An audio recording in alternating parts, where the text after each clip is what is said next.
I think the secret to really high quality content is authenticity. I think it's a secret to success in general as a marketer. Everything is trying to come off as like, I've won the most money, or here's someone with a giant check, and like, I'm just trying to go so over the top. I'm standing on top of a truck with a sledgehammer, and you're saying, go the opposite. Wear your jeans, put on your cowboy boots, talk about your farm and your horses, and be real. I like to zig when everybody else is zagging.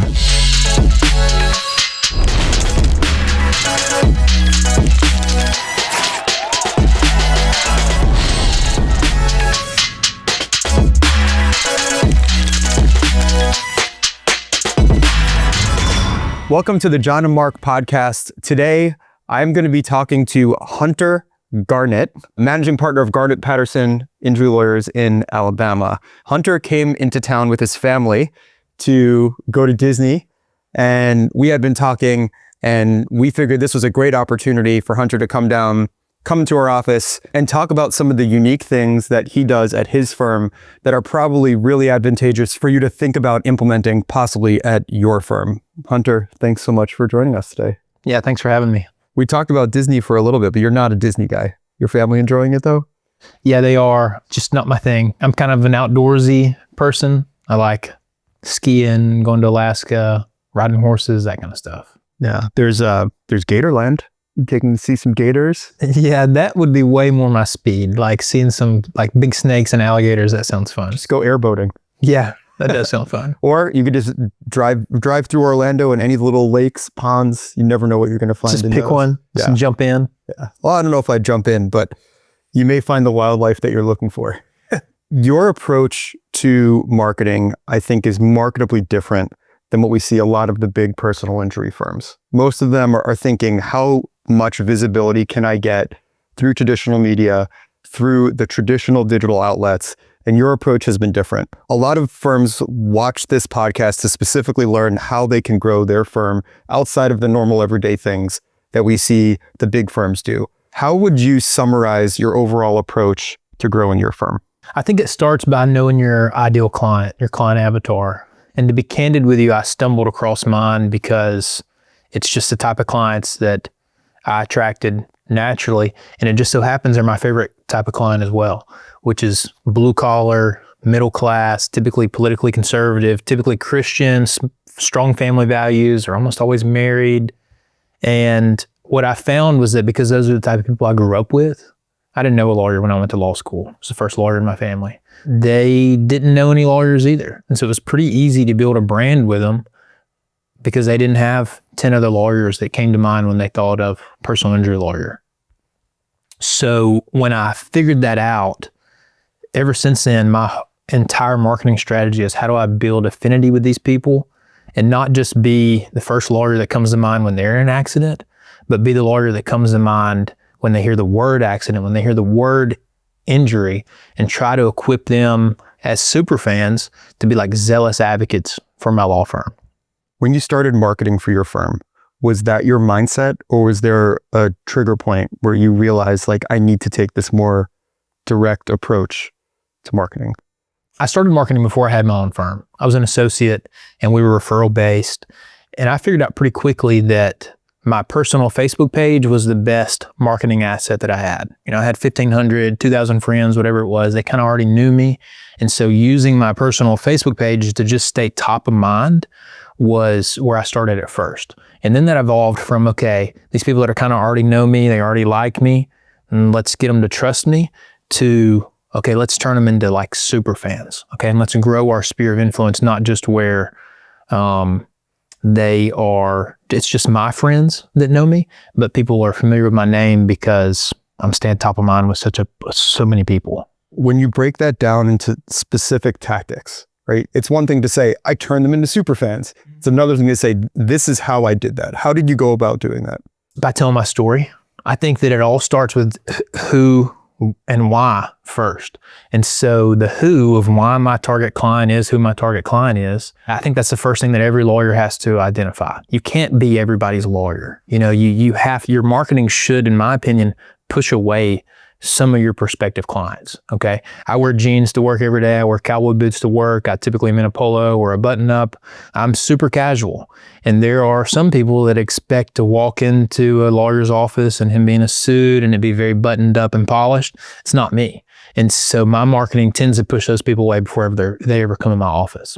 What are the specifics, okay. Right? When you took that deliberate step saying, I'm going to turn this into a marketing engine. So that's the who. That's the who that I'm trying to attract. And then I think the next thing to do as a lawyer is once you find your who, you need to find your why. Okay. Why do you do what you do? And if your answer is because of ego or money, it's not a very good why. Most of us have a deeper why. Maybe we're competitors. You know, some of my favorite trial lawyers to co-counsel with, like, they're gladiators. And I love their why. Their why is like, they like putting on armor and pulling their sword out and going to battle. Okay. My why is very faith-based. Okay. My faith's important to me. And I'm a personal injury lawyer in Huntsville, Alabama, because the Lord closed a bunch of doors and the one that he opened happened to be to have my own firm in Huntsville, Alabama. And so my why resonates with my who. And then from there, that's all like really high level, like psychology type stuff, self-reflecting, like everybody's journey is different. And then you leverage that through attention. And there's 1,000 different vehicles to generate attention. There's a lot of free vehicles. And for me, it was Facebook. It's to a lesser extent LinkedIn. Currently, it's been TikTok. Now we're experimenting with some YouTube and some paid search type stuff to get even more leverage. But the specific toolbox depends on your who and your why, right? The why is a common theme that we hear when we talk to really growth-focused marketers and firm owners. Cassidy Lewis focuses a lot of her marketing on why. Why am I doing the things that I'm doing? There's so much wasted marketing activity that doesn't actually have anything behind it, right? There's no purpose to it. It's motions because of motions. And the larger a team gets, and the further away the marketing gets from the who, from the managing partner, the more dispersed that message becomes and the meaning behind it. You run your firm, you also oversee your own marketing, right? Right. The why needs to connect to the who, and then the motions need to connect to the why. Facebook is not the dominant social media channel right now. Facebook still works for you as well as it has. Yeah, and I think part of it is the people that are hurt in accidents, you know, they're on Facebook. You know, the demographics of Facebook are older people, and typically your high value cases, or at least your medium, the people that are having surgeries, they're on Facebook. I probably generate more attention through TikTok, but it's 20 to 45-year-olds who typically bounce back from an injury. You know, they got a soft tissue case. They hire me, we settle it, we move on with life. I try to make it an impression on them in case they get a big case later. But the people that are having surgery or things like that, they're on Facebook. So what are you posting? What are the types of things that are engaging and actually powering your marketing? Stories. So I try to post, well, we do a lot of things. So like if I sponsor something, if I take my pony to a kids event, you know, we're posting stuff on that and just reminding people what I do, but also showing, I mean, just the basic social proof stuff, right? I want to show that I'm a real person, that I'm relatable. I want to show that I'm an expert. If I can post just every once in a while, 1 out of 10, like, hey, here's what I'm doing at my law firm. And then also, if I can associate myself with other leaders in the community, that's good content too. So education, affinity, entertainment?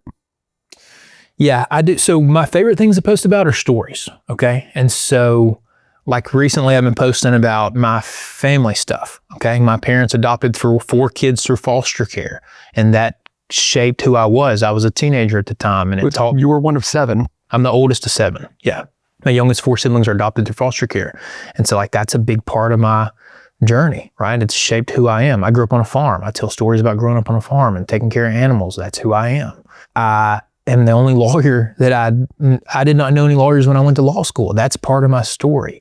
And it resonates with people. I'm the first lawyer in my family. So stories, that is, people don't remember very many things, but if you can tell a story that's captivating, it does a lot of things. One, it makes you more memorable to that person, but it also shows them, hey, this guy can tell a story. He can tell his story. He can probably tell my story.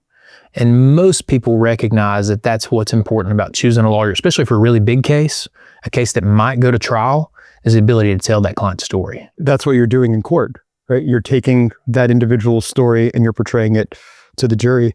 The overlap between the skill set of a good trial lawyer and a great marketer, I mean, there's a ton of overlap if you really think about it. Every great trial lawyer could be a great marketer, and every great marketer could be a great trial lawyer. It's just adjusting the same skills that you have and applying them in a different way. When you were talking about who watches you on TikTok, you knew the exact demographic. You knew their age, you knew generally what their injuries were and where they were at in their client journey. How do you vary your content between those social media channels to appeal to the cohorts that may exist on one or engage on another? So I think about marketing generally as like a bullseye. Okay, and off the dartboard, you have people that have never heard of. And then as you get closer to the center and you're shooting for a bullseye, your bullseye is your super fans, right? And I want 1,000 people who are just huge. They have this gigantic brand affinity for my law firm where they know what we do in the community. They know what type of person I am, and they know, like, and trust me. Okay. And so my personal Facebook page is basically moving people from the center off the board closer to the bullseye through stories, through community involvement, that kind of stuff. All right. TikTok, very different. Most of the people watching my stuff on TikTok, they have no idea who I am. Right. Facebook, the only people that are going to see it basically are already friends, right? Maybe friends of friends. Directly connected with you personally or not the firm's page? I have found that a Facebook business page to be a very poor use of resources. We put some stuff out there. I think it's a decent conversions tool. I think clients probably go to it and look to see what you're doing. I don't think there's very many people that come into our funnel because of our business Facebook page. TikTok is different. TikTok, you can get an exceptional amount of reach if you have high quality content. You could post on your firm's Facebook page and have the best content imaginable, and it may be that nobody ever sees it. Yeah, it gets suppressed. Yes, but unless you're putting money behind it, right? TikTok, good content wins consistently on TikTok. And so I am trying to do a better job of actually scheduling some content on TikTok and sitting down and making myself produce content. But I have found the best success to come from spontaneous inspirations. A lot of like newsjacking type stuff. So if there's a really bad work type injury that's getting some press, I cover it. I say, hey, here's what the law is regarding a workplace injury. Okay, here's the type of case that this person should expect to have. I got this recently. This recently happened. 2 police officers were arrested in Huntsville for driving under the influence over the same weekend. Okay, and so I made a TikTok. That was the hook, basically. One of them caused an accident. Well, guess what? Monday morning, I get a phone call, and it's the victim of that accident. And she told me that 8 different people had sent her my TikTok. And, you know, when she walked in, she was pretty easy to convert into a client. You know, I had shown my expertise to 50,000 people in my community.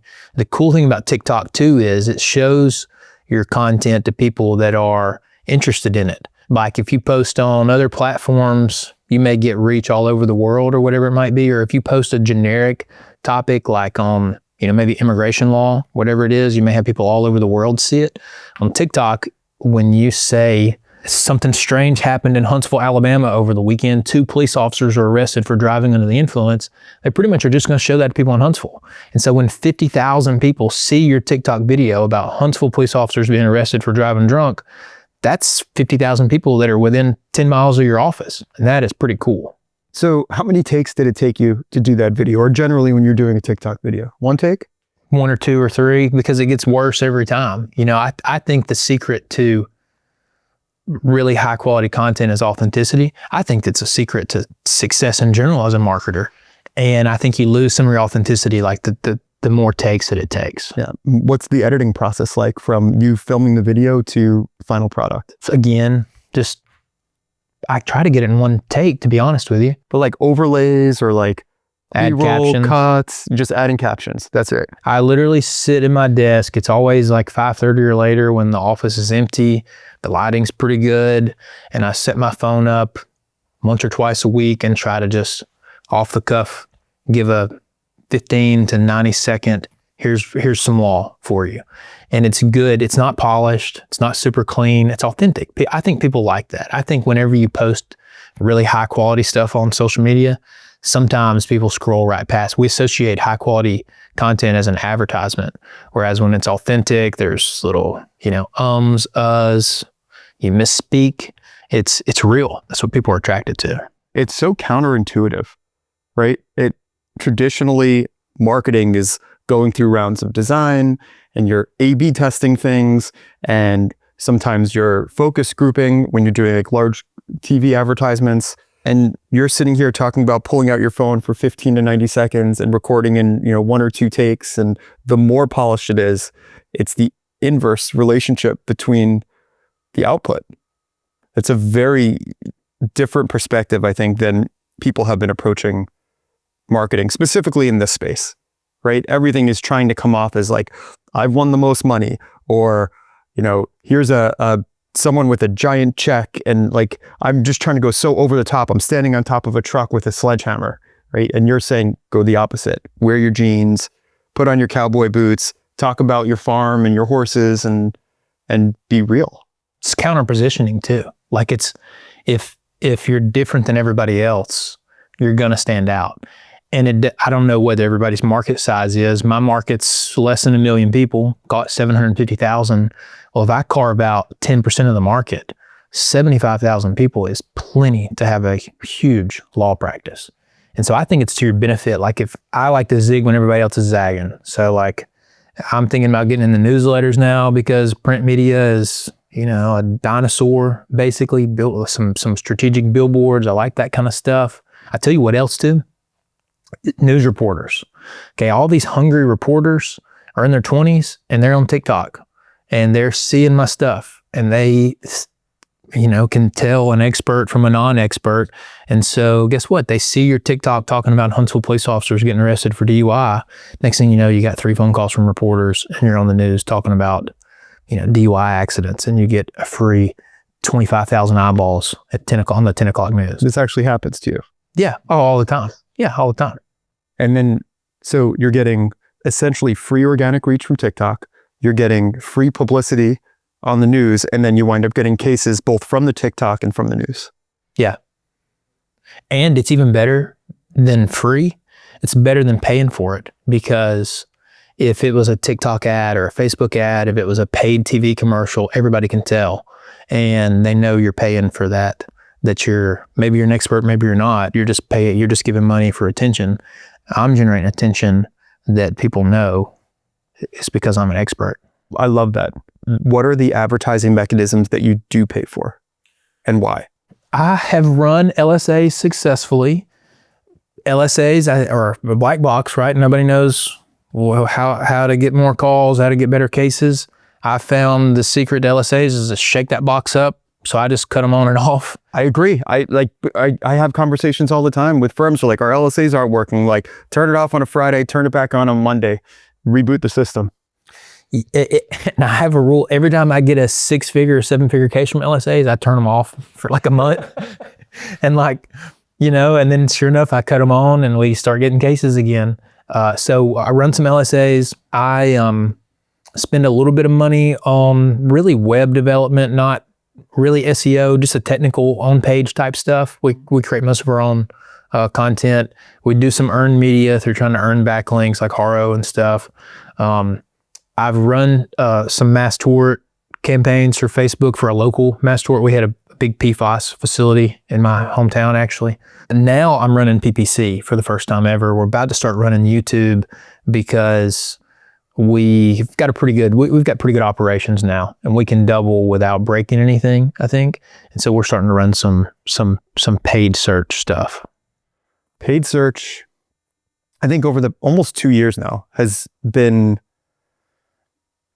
ineffective, right? For multiple reasons. I think that the competition has been driven up because it has gotten much harder to gain visibility through organic SEO.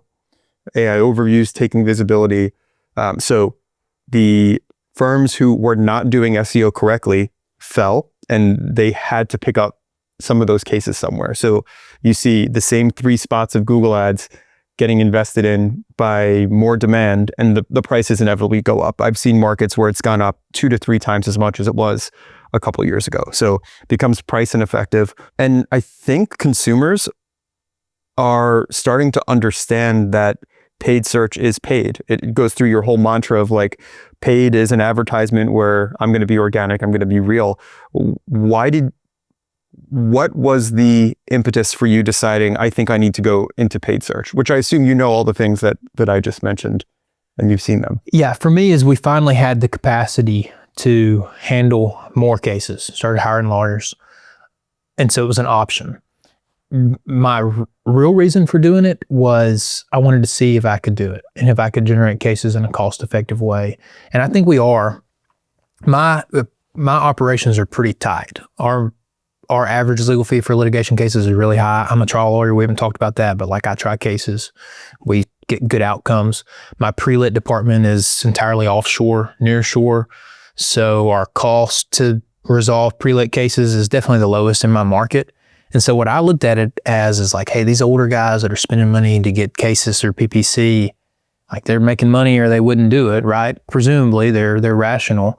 If I know that I can resolve those cases with less cost, I should be more profitable than them. I should go get these cases. Now, other mindset is I'm 33 years old and I believe that I have the ability to turn almost every client that comes from my firm into a super fan. And I think they're good for 1 or 2 referrals over the course of their life. And so my lifetime value of a client is not just, okay, let's run them to the system. They're going to hate us by the end of it and squeeze every drop of the juice out. It's let's run them to the system. Let's give exceptional customer service. Let's show them our values and let's create a super fan. And so if I break even on those cases and I get a Google review and I get a future referral partner and I get a name on my list, I get a relationship with somebody, like I'll take that. I'll break even. I want to hone in on that because that is not something that many legal marketers or firm owners, if they do it, they don't verbalize it.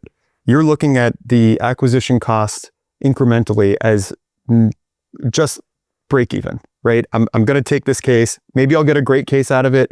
Maybe it'll just be a standard case, but I'm getting all these secondary and tertiary effects, right? And that is an interesting way to gain market share with the caveat of you have to do good work.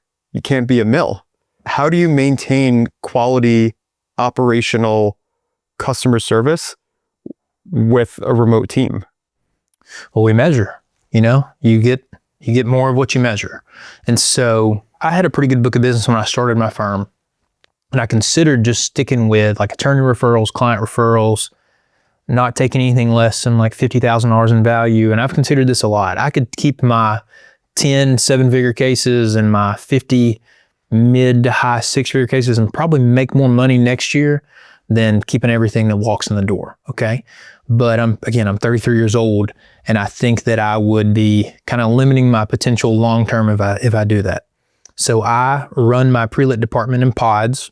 And I have a soft tissue case manager who all he handles is chiropractor cases. Okay. And so we measure him through a formula that's his portion of the shared cost at the firm on like a per day basis, basically per file, to look at whether he's profitable. And the goal for him is to break even. By the time I attribute some money to marketing, by the time I, pay a lawyer for his pod to break even, he's actually profitable on little $12,000 to $25,000 cases.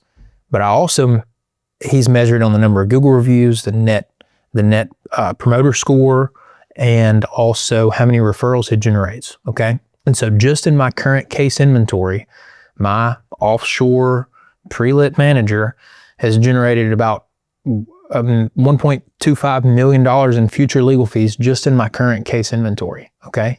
When I figured that out, that I'm making money on the chiropractor cases pre-lit, I figured I can probably make money on any case that comes through the door with this system. As far as maintaining customer service, offshore, nearshore, in the office, it's the same, okay? If you have firm values, if you have a firm culture, they don't have to be in the office across the hallway from you, okay? You can have a relationship with people that are on another continent. It just requires intentional conduct. It requires showing them that you care about them and making sure that their values align with the firm's values. Let's switch from international to hyper-local. A lot of your marketing is boots on the ground, interacting with your community, grassroots. How do you take those things that are happening in real life, that are real good, meaningful things in your community, and make them more? How do you give them a digital footprint? How do you publicize them? What is the mechanism by which, when you do these events, they become something bigger? Well, so I'll tell you, and this is not directly on point, but like newsworthy cases, I think every lawyer should have a Rolodex of reporters, okay? And you got like your heavy hitter reporter that's just producing the best story content of anybody in your market. And when you get a case that's truly newsworthy, you talk to them about it and you tell their story and you actually kind of piece that out and get 2, 3, maybe 4 stories out of it. And then along the same lines, as you go down your Rolodex and you got your guys down here that they're just starving, they'll cover anything. Like you can generate free attention just by doing their job for them, okay? Pitching them on like, hey, there's been an uptick in DUI. Look at all these guys that are sitting in our jail for DUIs. You know, like there's an uptick in DUIs right now. Or I'm seeing a lot of hit and run accidents with people without insurance. So I've done a good job at that historically. But to address your question directly, I have not done a good job of promoting what I actually do in the community, okay? I've typically been a bit old fashioned where I require, I just rely on word of mouth. I might post every once in a while, but just actually last week, we hired a full-time videographer. If I say full-time, she's like 30 hours a week. And her job is to hang out in the office and edit videos and as I do spontaneous things or check my calendar, go with me as I'm doing things. And let's just get some leverage. So this past weekend, I do this all the time. I have a really, really good miniature pony that's like totally bomb-proof. Okay, he's like a dog, all right? And I haul him all over North Alabama. If you tell me, hey, there's going to be 50 to 500 kids at this event, you want to bring your pony? Like, I'm there. Okay, whatever it is, I'm going to drop what I'm doing. And so she went with me, and her job was just to video me, like chopping it up with kids, talking to the leaders of the nonprofit that's putting it on. And we're going to do a couple things with that. We're going to put together a nice little video for the nonprofit about the event, just to hype them up and show them that we're part of their tribe, we're part of their community, we believe in them. And then also repurpose content. We're going to have a bunch of little short 15 to 30 second clips from that, and then probably a 2 or 3 minute video. And we want to do something like that every time that we're giving back to the community. I think that's smart. It's the right way to do it. It's not expensive either, dude. You go to your local community college or university and post a part-time 10, 15, 20 hour a week job. Like the people that are good, it's their hobby. It's their passion. Like if you tell them like, hey, I'm going to pay you to make video content, they're like, oh, you're going to pay me? I've been doing this for free, Yeah. I mean, that's how we grew our video team, right? People here in Orlando, we have UCF has a great film school, Full Sail. Here in Orlando, we have a great film school. And with AI moving from written word to audio to image, now to video, there are people who feel like they need to get in and do work and prove themselves. What's your opinion on AI video? Do you use it? Do you recommend it? Not yet. I'm open to it. I was actually on Jordan Ostroff's podcast recently, and he had like the funniest, corniest. I was describing my client avatar as Bubba and Tammy, and telling him like who Bubba and Tammy are, and he did an AI video of like me and like this redneck, and I can say I'm a redneck. I don't use that derogatory redneck fellow, and this woman that liked Dolly Parton, and like it was really, really funny, but I'm not using it yet. You want to? Yeah, I would like to, especially for like B-roll type stuff, What's like your dream scenario? If AI could do X, doesn't have to be in video, but anything. If AI could do it, I would use it. I don't know. I don't know what that looks like. Right now, we're trying to preserve all the B-roll that we can. And so if AI could create B-roll content with different backgrounds and stuff like that, like it would probably be helpful. I don't know though. Are you using any of it within your actual practice for legal work? Yeah, I actually have a fractional chief technology officer that's a PhD student studying quantum engineering. He wants to be a consultant, and I met him playing pickup basketball, and I could tell like this guy eats, sleeps, and breathes Yeah, for those of you that don't know, Hunter's like 6'9", 6'10". 6'5". I'm 6'1", and you're standing up next to me and you seem much, much taller, but yeah. So anyway, he wanted to be a consultant. I was like, okay, tell me about your clients. Well, I don't have any clients. Okay, where's your office? I don't have an office. Well, I can help you. I got an extra office and I'll be your first client. And so he's down the hallway and he just pops in and we chop it up and try to find a problem to solve every week, sometimes 2 or 3 problems. And so we're implementing AI and automation all over the place currently.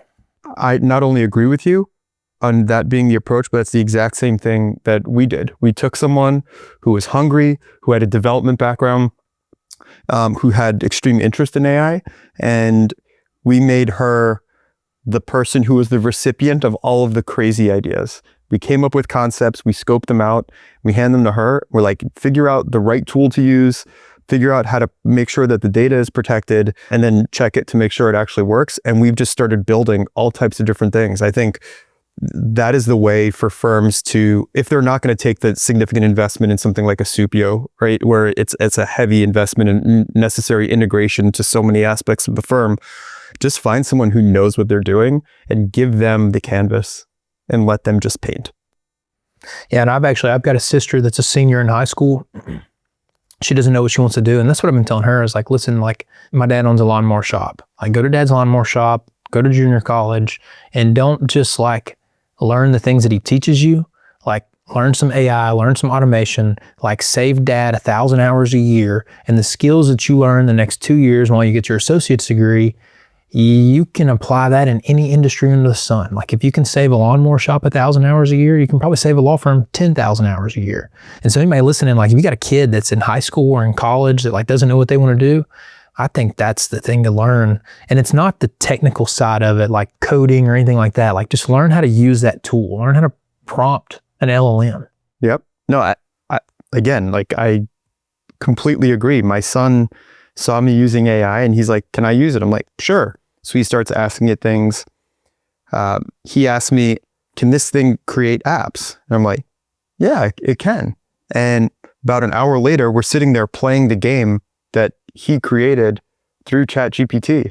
He's like, I really like candy clicker games. I want a candy clicker game, but he wanted to design the candy and make all the rewards.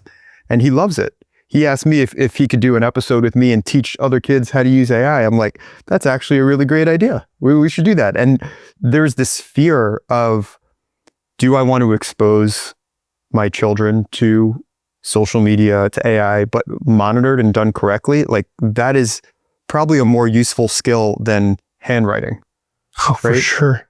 You know, do you know how to write in cursive? I used to. I don't know how to write in cursive, you know? I have 2 sons. This is my younger son. He prefers, instead of typing, instead of writing, he uses voice text, right? So he'll just open up an app and he'll hit the little microphone and he'll say what he wants to say and it understands him. And that's what he uses. And that's the future.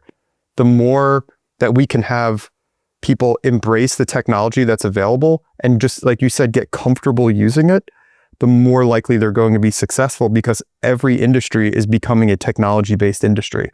Law is advancing now, but traditionally law firms are so far behind technology-wise. There are firms that I work with who still use paper for everything. You know, there's an intake person and a lead comes in and she opens up the binder and she starts writing down the intake. That is the age of the dinosaur. And everyone is moving towards using technology in so many different ways. Just getting comfortable with it is becoming so important. You let your kids use AI? Well, I only have one. He's 4.5 months old. So not yet. No screens for him yet at all. Smart. That's a little too young. When we talk about all the different marketing things that you're doing, some of them are deliberate marketing exercises and many of them are just you being you, right? How do you deal with attribution and determining, if there is an opportunity to invest, whether it's your money or your time, should I do this activity and was it beneficial? You have to know your ideal client, right? And you can't be everything for everybody. That applies to like charitable giving too. Okay. And so I have a lot of people reach out and they want me to give to, maybe a Boy Scout group or the Humane Society or whatever it is. You can't give to everybody. And so my giving goes towards typically organizations in my home county and youth organizations in my home county even more specifically. And so like I was asked about a month ago to sponsor a golf tournament. Told my friend politely, it's like, I don't golf. I don't like golf. I don't want to give to your golfing tournament. But if you have a pickup basketball tournament, like I'm all in. If you do a horse riding event, like I'm all in. And so I think it needs to be things, I think this applies to everything. This applies to marketing, giving, whatever it is. You need to like it. And if you enjoy it, you're going to get personal satisfaction, spiritual growth, whatever it is. And then if there's an economic byproduct of it, like great. If TikTok is taxing to you, if you dread pulling your phone out and taking a selfie video, like don't do it. If you dread going to the charity event that you sponsored, like I would have if I'd sponsored the 8th hole of this golf tournament, like don't do it. Find things that like, it doesn't even feel like work. Like you would give to it anonymously, or you would give to it even if you didn't have your own law firm, whatever it is. And then pick those things and just do it at a higher level, do it more often, leverage it. Don't even make people ask you, like seek out those opportunities. What about the marketing activities that are more trackable? When you're doing so many different things, and so many of those things are word of mouth related, but the final capture point winds up being a mechanism that has some sort of attribution to it. How do you value the different steps within the funnel in addition to that final touch point? That's hard. We try to have dual attribution, right? So we know the last thing they looked at, and then we know from our phone conversations with them or in-person conversations what they actually attribute their source to. But it just, every month I find out like something else, like, hey, that case actually came from this person, whatever it might be. And I don't really have a good answer for, I think that's where we're moving towards. We're inherently tribal, community-based people, and it's becoming even more so. And so I think we're moving away from having real data on like this case came from this channel and this channel solely. Like people are going through and looking at everything that you have.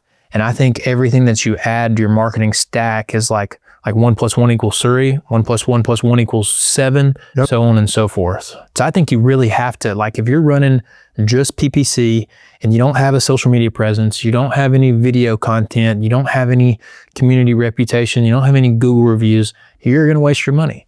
I think you build assets like a snowball, and you build the assets first that you own and that they're not rented assets, your Google business profile, your social medias, your sweat equity type stuff. And then as those assets start to produce anything at all, then you know that it's working, and that's when you can start throwing some money at it and have a little, put a little gas on the fire. What's your opinion on using like lead generators? I think that they are, if you don't have enough cases, if you're starving, if you are worried how you're going to pay your bills for the next year, they're probably the best option to just buy leads. But I think they are probably the worst thing to spend money on if you have any type of brand at all. And if you're trying to build something that's sustainable and like will spin off leads for a long time, obviously not much to it. I think it's a good way to kind of enter into a new market. For example, like I'm in Huntsville, let's say I wanted to go to Birmingham, kind of the same philosophy as like PPC, right? If you have the operations to turn a client into a super fan and increase the long-term value of that client, I think it's worth looking at. As someone who invests so much in their personal brand, what is your opinion on brand conquesting, firms who will buy your brand on PPC? I think anybody that's buying my brand is probably wasting their money because they're really looking for me. Like they've got a real referral. I actually think brand conquesting is something that smaller firms should consider, because if you have a good intake system, if somebody's calling around, whatever it is, or calling to talk to, billboard lawyers or whatever, if you can distinguish yourself and counter position during that intake call, like that could be a good use of your resources. The common theme from this conversation is do the things that work for you, do well for your community, have purpose, and don't follow the pack, right? There's a lot of things that people are doing that they're doing because they see others doing them, and that's not necessarily the right way. There are firms that say they want to grow, and then there are firms that actually do it. And Hunter and his firm are the ones to learn from. I think you've shared so much insight with our audience today. There's so many things that people can do. If they take one of the things that you mentioned today and they start implementing it in their local market, they're going to be successful. If you get a case in Alabama, call Hunter, because he's not just talking. He's actually the man who goes to court and does the trials as well. Family man, man of faith, man of his community. Thanks for joining us. Yeah, thanks for having me. It's been fun.